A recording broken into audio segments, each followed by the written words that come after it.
Welcome back to Bar Girl Baddies. Today's story hits different because it's not about some naive guy who walked into a bar and got played. It's about something more uncomfortable, more universal. It's about how we lie to ourselves when we desperately want something to be true. Meet Ryan, 28 years old, software developer from Vancouver, who spent 2 years convincing himself he'd found the exception to every rule he'd been warned about. He thought he was smarter than the other guys, more aware, more careful. He thought his girl was different from all those stories you hear, all those cautionary tales. She wasn't. But here's the thing that makes this story worth your time. Ryan knew that. Deep down, he always knew. And he chose to ignore it anyway. So before we dive in, drop a comment and let me know where you're watching from. Have you ever ignored red flags because you wanted so badly to believe in something? If this story resonates, hit that like button and subscribe, because we've all been there in one way or another. Now, here's Ryan's story. In his own words, "I'll be honest with you, my life in Vancouver wasn't bad. That's what made it so suffocating. I had a good job at a tech company downtown, pulled in decent money, had a nice apartment in Kitsilano, could afford the things I wanted. On paper, I was winning. But paper doesn't capture the feeling of waking up at 6:30 every morning to the sound of rain against the window. The same rain that's been falling since October and won't stop until April. It doesn't capture the weight of another day that looks exactly like yesterday. I was 26 when it started, this creeping sense that I was living someone else's life. I'd commute to the office, sit through stand-up meetings where we'd discuss sprint velocity and technical debt, write code for 8 hours, commute home, order dinner because I was too tired to cook, watch Netflix until I fell asleep. Weekends were for sleeping in and running errands I'd put off all week. Maybe I'd meet friends for brunch, scroll through dating apps while pretending to listen to their stories about engagements and baby showers and career moves that actually meant something. The dating apps were the worst part. Swipe right on a girl who looked interesting. Match, exchange a few messages that felt like job interviews. What do you do? Where do you live? What are your hobbies? Maybe grab coffee if the conversation lasted long enough. Sit across from someone who was nice enough, attractive enough, accomplished enough, and feel absolutely nothing. No spark, no connection. Just two people going through the motions. Because that's what you're supposed to do when you're 26 and single and your friends are pairing off. I remember one date specifically. This girl named Sarah, who worked in marketing. We met at a coffee shop on Commercial Drive, talked for an hour about our jobs and our Netflix queues and our thoughts on the Vancouver housing market. When we parted ways, she said we should do it again sometime. I agreed. We both knew we wouldn't. I walked home in the rain thinking, is this it? Is this what the rest of my life looks like? An endless series of pleasant conversations with pleasant people that lead absolutely nowhere. That's when the algorithm got me. You know how it works. You watch one video and suddenly your entire feed shifts. I clicked on something about digital nomads in Thailand, probably at 2 in the morning when I couldn't sleep, and suddenly I was down the rabbit hole. Videos about Chiang Mai cafes with fast Wi-Fi. Videos about living on $1,000 a month. Videos about temple hopping and island beaches and night markets. Videos about freedom. I told myself I was just curious, just exploring options, just keeping my mind open to possibilities. But I was watching 3, 4, 5 videos a night. I started following expat blogs. I joined Facebook groups for digital nomads. I calculated how much money I'd need to sustain myself for 6 months, then a year, then indefinitely. I researched visa options. I looked up co-working spaces. I fantasized about it during those stand-up meetings, picturing myself in a cafe in Thailand instead of this glass office tower, tropical heat instead of Vancouver rain. My friends thought I was going through a phase. My parents thought I was having a quarter-life crisis. Maybe they were right, but it didn't feel like running away from something. It felt like running toward something. Toward color and chaos and heat and life. Toward a version of myself that wasn't slowly calcifying into routine and resignation. I gave my notice in March. My manager tried to talk me out of it, offered me a raise, more flexibility, whatever I needed. But I didn't need more money or more flexibility. I needed to feel something again. I needed to believe that life could still surprise me. I booked a one-way ticket to Bangkok for May, gave up my apartment, put my stuff in storage, and tried to ignore the voice in my head saying I was making a massive mistake. The day I landed at Suvarnabhumi Airport, stepping out of the air-conditioned terminal into that wall of tropical heat, I felt more alive than I had in years. The humidity hit me like a physical thing, thick and wet and suffocating in the best possible way. Everything was loud, chaotic, overwhelming. Taxi drivers shouting, families reunion hugging, the smell of diesel and street food and something sweet I couldn't identify. I took a taxi into the city and watched Bangkok scroll past the window, all neon and concrete and Buddhist temples wedged between shopping malls, and I thought, yeah, this is it. This is what I needed. I spent a week in Bangkok just wandering, letting myself be overwhelmed, eating food I couldn't pronounce, getting lost in neighborhoods where no one spoke English. Then I took a flight to Chiang Mai because everyone said that's where the digital nomads went, where the community was, where you could actually settle in and work. Chiang Mai was different from Bangkok. Smaller, more manageable, ringed by mountains that turned purple at sunset. I found a studio apartment near Niman for 12,000 baht a month, about 450 Canadian dollars, a third of what I'd been paying in Vancouver. I set up my laptop, connected to the Wi-Fi, logged into work. Slack channels with people who were just starting their day while I was ending mine. It felt surreal and perfect. The first few weeks were exactly what I'd hoped for. I'd work from cafes, surrounded by other laptop workers, all of us chasing the same dream of location independence. I'd finish around 2 in the afternoon Vancouver time, which was early morning the next day in Chiang Mai, and have the whole day ahead of me. I explored temples, rode a scooter up to Doi Suthep, ate kar soy and som tam at places with no English menus. I felt untethered in the best way, like I'd slipped free of some constraint I hadn't even known was there. But here's the thing, nobody tells you about solo travel, about the digital nomad life, about running away to find yourself. You're still you when you get there. The loneliness follows you. After the initial rush wore off, after I'd seen the temples and eaten the food and taken the photos, I was still eating dinner alone, still scrolling through my phone in the evenings, still going to bed in an empty apartment. Just in a different country with better weather. I started going to this cafe called The Workspace, one of those places with good coffee and fast internet and other foreigners hunched over MacBooks. I'd work there most days, and you'd see the same faces, nod at the same people, occasionally chat about visa runs or the best laundry service or where to get decent Western food when you were craving it. That's where I met Ploy. It was a Tuesday afternoon, I remember, because Tuesdays were slow at The Workspace, fewer people, quieter. I was stuck on a particularly annoying bug, frustrated, probably radiating that don't talk to me energy. I got up to order another coffee and saw her sitting at a corner table reading a book. An actual physical book, not a phone, not a laptop. That detail stuck with me. She was wearing a simple white t-shirt, had her hair pulled back, glasses on, completely absorbed in whatever she was reading. When I walked past with my coffee, she looked up and smiled. Not a big thing, just a quick, friendly smile. The kind strangers exchange. I smiled back and returned to my laptop. But I kept glancing over, curious what she was reading. Curious if she was a local or another expat. Curious in that way you get when you're lonely and someone catches your attention. An hour later, she packed up her stuff and walked past my table. She paused, and I looked up. "What are you working on?" she asked. Her English was clear, barely accented. "Software development," I said. "Debugging." "Very boring." She laughed. "Sounds important, though." We chatted for maybe 5 minutes. Her name was Ploy. She worked in hotel management at one of the resorts outside the city. She came to this cafe on her days off because it was quiet and she liked to read. She was currently reading The Remains of the Day by Kazuo Ishiguro.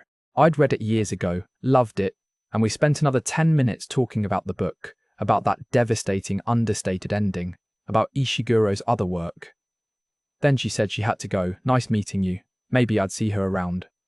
I watched her leave and realized I was smiling. A real conversation. About books. With someone who seemed smart and interesting and not trying to sell me anything or get anything from me. It felt normal in a way nothing had felt normal since I'd arrived. I saw her again 3 days later.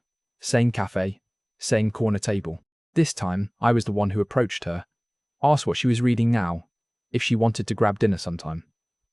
She said yes without hesitation, and we exchanged line contacts. That first dinner was at a small Thai place she recommended, tucked down a swai I never would have found on my own. No tourists, no English menu, just locals, and the smell of grilled meat and fish sauce and chili. Ploy ordered for both of us, explained what everything was, laughed when I couldn't handle the spice level and had to keep drinking water. We talked for 3 hours. She told me about growing up in Lampang, about studying hospitality management in Bangkok, about working her way up in the hotel industry. She asked about Canada, about Vancouver, seemed genuinely curious about the rain and the mountains and what winter felt like when it got dark at 4:30 in the afternoon. She didn't ask how much money I made, or what kind of visa I was on, or any of the transactional questions I've been warned about. She just wanted to know about me. When I walked her home that night, she lived in a small apartment complex not far from mine. There was a moment outside her building where I thought about kissing her, but I didn't. It felt too fast, too presumptuous. She thanked me for dinner, said she'd had a really nice time, and we should do it again. We did it again. And again. Within 2 weeks, we were seeing each other almost every day. She'd finish her shift at the hotel and come meet me at the workspace. We'd explore the city together, her showing me places tourists never saw, night markets that weren't in guidebooks, temples where we were the only people there. She introduced me to her favourite papaya salad vendor, took me to a Muay Thai fight at the old stadium, taught me basic Thai phrases that I pronounced terribly and she found hilarious. What I loved most was how easy it all felt. No games, no unclear signals, no wondering if she was into me or just being polite. She texted me good morning before I woke up. She remembered things I mentioned in passing. She asked thoughtful questions about my work, my family, my life before Thailand.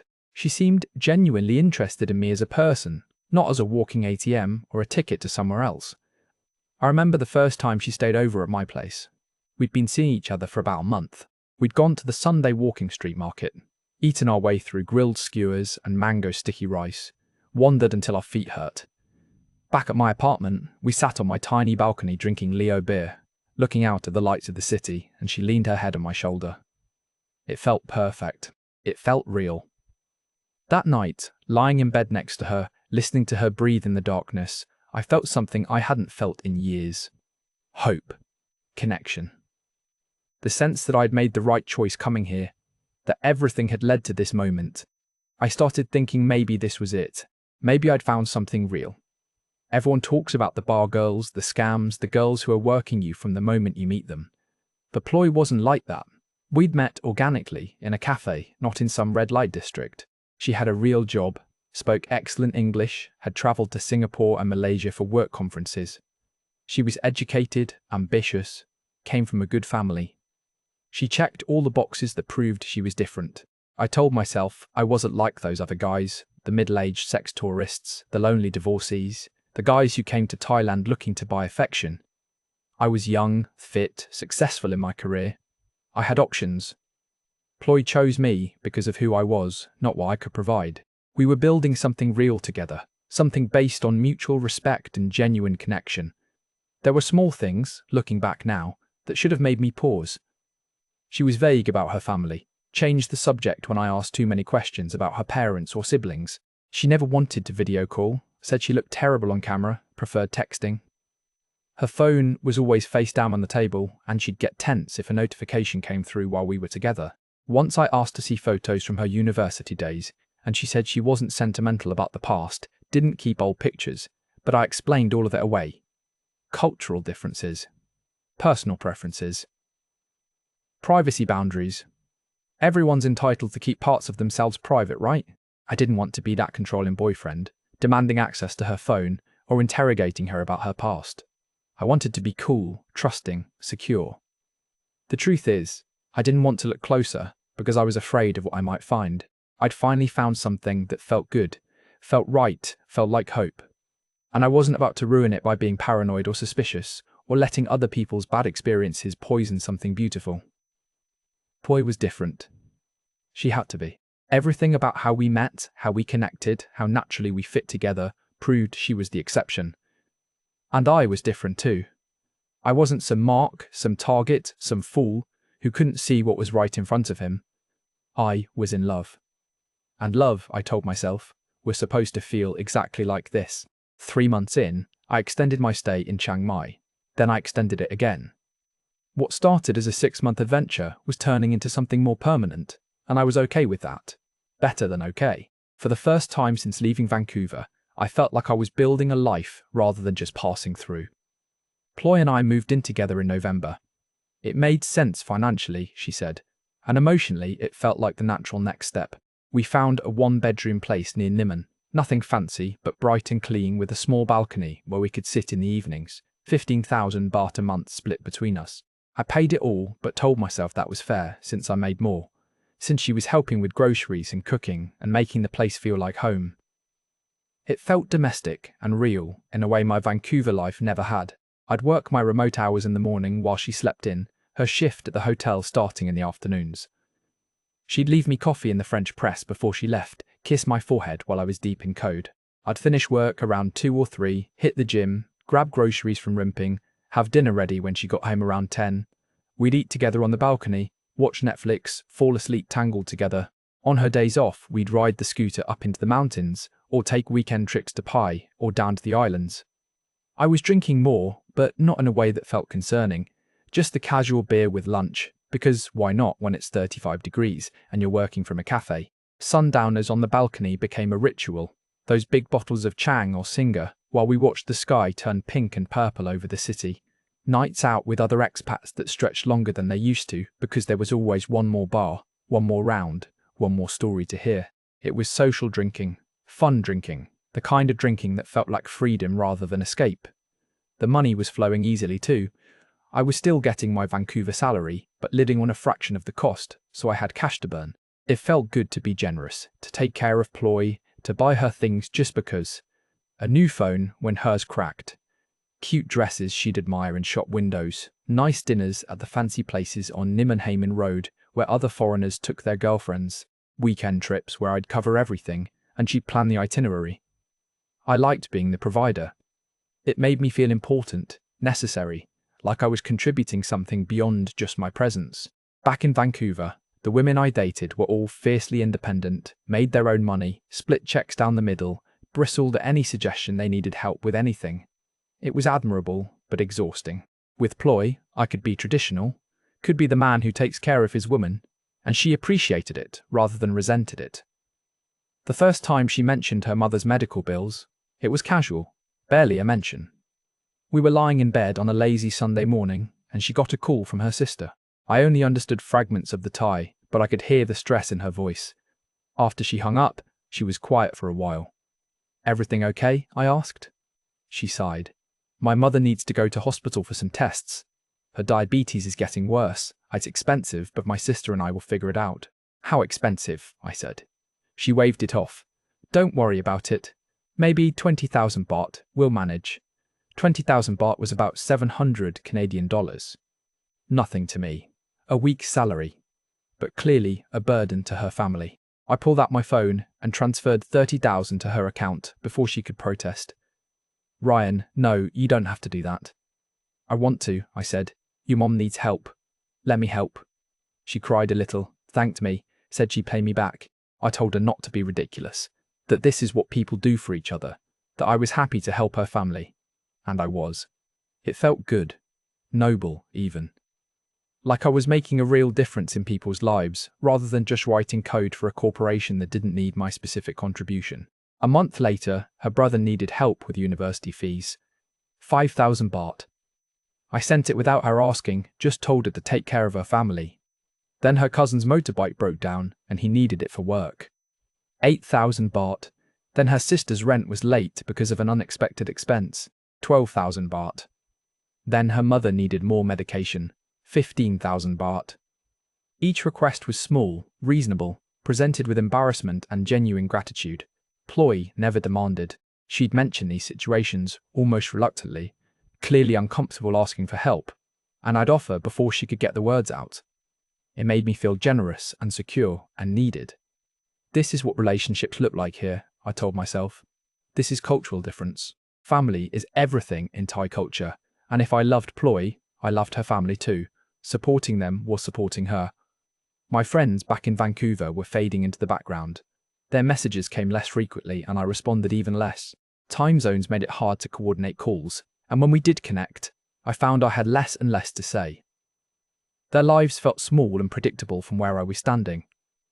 They were stressed about promotions and mortgages and dating people they'd met on Hinge. I was living in Thailand with a beautiful girlfriend, working remotely, spending weekends on islands. What did we have to talk about anymore? My parents were more persistent.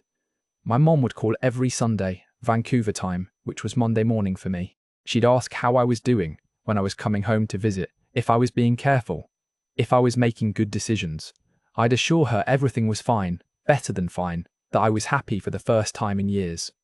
She'd get quiet in that way mothers do when they're worried, but don't want to push. My dad would get on the phone and ask practical questions about my visa status, my work situation, my financial planning. I'd give vague answers because the truth was, I hadn't planned much beyond the next few months. I was living day to day, and it felt liberating rather than irresponsible. Around the 6-month mark, I started noticing small shifts in Ploy. Nothing dramatic, just subtle changes that accumulated over time. She was harder to reach during her work hours. I'd text her and not hear back for hours, when before she'd respond within minutes. When I'd ask about her day, her answers got shorter, less detailed. She was tired more often, less interested in sex, going to bed early or saying she had a headache or just wasn't in the mood. Her phone habits changed too. She started taking it into the bathroom with her. She'd angle the screen away from me when we were sitting together. If a notification came through, she'd silence it quickly without looking, like she was hiding something but trying not to be obvious about it. I suggested we video call my parents one weekend. Let them meet her. Show them I wasn't just drifting aimlessly but building something real with someone special. Ploy agreed enthusiastically, but every time I tried to schedule it, something came up. She had to work. She wasn't feeling well. The timing was bad. Maybe next week. Maybe next month. Eventually, I stopped asking. The Canada conversation followed the same pattern. I'd mentioned visiting Vancouver together, showing her the city, introducing her to my friends, maybe spending Christmas with my family. She'd smile and say that sounded amazing. She'd love to see Canada, snow and mountains and all the things I'd told her about. But when I'd start looking at flights or talking about actual dates, she'd deflect. Maybe we should wait until she could get more time off work. Maybe after the high season at the hotel. Maybe next year would be better. I started noticing inconsistencies, small things that didn't quite add up. She'd say she was working a double shift but come home smelling like cigarette smoke, and Ploy didn't smoke. She'd say she was having dinner with her sister, but post a story on Instagram at a bar I didn't recognize with people I'd never met. Once I drove past her hotel during what should have been her shift and didn't see her scooter in the parking area. Every time doubt crept in, I'd beat it back down. I was being paranoid. I was projecting insecurity. I'd been reading too many bitter expat forum posts, listening to too many cautionary tales from jaded foreigners who couldn't maintain healthy relationships and blamed Thai women instead of examining their own issues. Ploy wasn't like that. We weren't like that. Our relationship was different, built on genuine connection, not transaction. I doubled down on trust. When she said she was at work, I believed her. When she said she was with family, I believed her. When she said she loved me, I believed her. Because the alternative, admitting that maybe all those red flags were actual warnings rather than cultural misunderstandings, would mean admitting I'd been wrong about everything. Wrong about Ploy, wrong about Thailand, wrong about this whole adventure. And I couldn't afford to be wrong. I'd burned too many bridges, invested too much hope, built too much of my identity around this new life. So I kept sending money when her family needed it. Kept paying rent and groceries and dinners and trips. Kept making excuses for the growing distance between us, the way intimacy was being replaced by routine. The way I felt more like a roommate with benefits than a boyfriend. This is just what happens in long-term relationships, I told myself. The honeymoon phase ends. Real love is comfortable and stable, not constantly passionate. We were building something sustainable, not chasing the high of early infatuation. Then I found the phone. It was a Tuesday morning, early December. Ploy had already left for work. I was making coffee when I heard buzzing from the bathroom. Her phone, I assumed, but when I checked, her main phone was on the nightstand next to the bed where she always left it. The buzzing continued. I walked into the bathroom and saw it on the counter next to the sink, partially hidden behind her makeup bag. A second phone. A cheap Android thing, not the iPhone I'd bought her 2 months ago. I stood there staring at it, my heart doing that thing where it beats too hard and too fast, and you can feel it in your throat. The screen lit up with notifications. Line messages in Thai. 3 different conversations. All active, all with men's names I didn't recognize. I picked it up. I told myself I wouldn't look, that this was a violation of privacy, that there was probably a perfectly reasonable explanation, but my hands were already opening the messages, already feeding them into Google Translate, already confirming what some part of me had known for months but refused to acknowledge. The translations were rough but clear enough. Terms of endearment. Promises to meet up. Requests for money. Screenshots of bank transfers. Evidence of a parallel life I knew nothing about. Conversations with men who called her by different nicknames, who thought they were her boyfriend, who were sending her money just like I was. I scrolled back through weeks of messages. There were at least 4 guys in rotation. An Australian named Dave who thought they were exclusive. A British guy named James who was planning to visit for Christmas. An American named Scott who just sent her 50,000 baht for her mother's surgery, the same surgery I'd sent money for 3 weeks ago. A German named Klaus who was asking why she'd been distant lately, who missed her, who wanted to know when they could see each other again. The bathroom floor felt unstable beneath me. I sat down on the edge of the tub, still holding this phone, this portal into a reality I'd been refusing to see. Every sweet moment we'd shared recontextualized itself in my mind. Every time she'd said she loved me. Every family emergency I'd helped with. Every night she'd come home late smelling like smoke and other men. It had all been performance. I hadn't been her boyfriend. I'd been her job. I heard her scooter pull up outside around noon. She wasn't supposed to be home for hours, but maybe she'd realized she'd forgotten the phone. I was still sitting on the bathroom floor when she walked in. She saw me holding it, and her face did something I'd never seen before. Not guilt exactly, more like annoyance. Frustration at being caught, at having to deal with this now, at a complication in her otherwise smooth operation. "We need to talk," I said, and my voice sounded strange, distant, like it was coming from underwater. She sat down on the bed, didn't say anything, just waited. "What is this?" I asked, holding up the phone. She shrugged. "It's my work phone. Your work phone has messages from 4 different guys calling you baby and sending you money and making plans to see you." She didn't deny it, didn't apologize, just looked at me with this flat expression, like I was being tedious. "Ryan, this is what girls like me do. You think I can live on hotel salary? You think my family can survive on what I make? This is survival. This is how things work here." "But you told me you loved me," I said, and I hated how pathetic I sounded. "You said we were building a life together." She laughed, not cruelly, just matter-of-factly. "I like you, Ryan. You're nice. You're generous. But love? Real love? Did you really think that's what this was?" "I don't understand," I said, even though I did, even though everything was horrifyingly clear now. "You wanted a girlfriend," she said. "You wanted to feel special, feel loved, feel like you'd found something real in Thailand. I gave you that. And you gave me money. We both got what we needed." I asked her about Dave, about James, about Scott and Klaus. She waved them off like they were irrelevant details. "They're the same as you," she said. "Lonely foreign men who want to believe a pretty Thai girl could love them. I make them happy. They make my life easier. Everyone wins." "But we lived together," I said. "We shared a bed. We made plans." "You made plans," she corrected. "I never promised you anything real. You promised yourself things, and I didn't correct you. That's not the same thing." I wanted to be angry, but mostly I just felt hollow. She was right. I had made promises to myself. I constructed an entire narrative about us being different, special, exempt from all the stories I'd heard, and she'd simply allowed me to believe it while collecting payments for the performance. She stood up, started gathering her things. "I think it's better if I stay with my sister for a while," she said. "You can keep the apartment. I'll come get my stuff later." "That's it?" I asked. "That's all you have to say?" She paused at the door. "Ryan, you're a good guy. But you came to Thailand looking for something you couldn't find at home. You wanted easy love, tropical paradise, a beautiful girlfriend who made you feel like a hero. I gave you the fantasy. The problem is, you thought the fantasy was real. That's not my fault." Then she left. Just walked out, took her phones, her purse, drove away on her scooter.